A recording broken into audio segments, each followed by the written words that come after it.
Arestado ang isang most wanted person dahil sa kaso nitong attempted murder nito lamang ika-10 ng Agosto ngayong taon.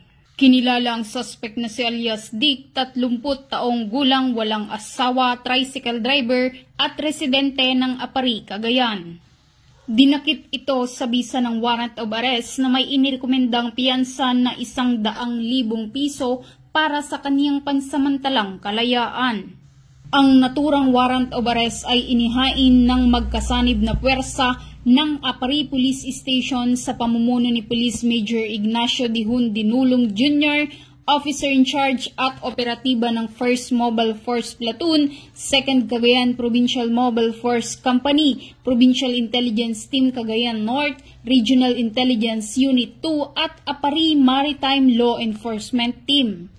Sa kasalukuyan, ang suspect ay nasa kustodiya ng mga otoridad para sa dokumentasyon at nararapat na disposisyon. Mula dito sa Lambak ng Cagayan, ako ang inyong Police News Network Correspondent, Patrolwoman Wendy Rumbawa, alagad ng batas, tagataguyod ng Balitang Pulis.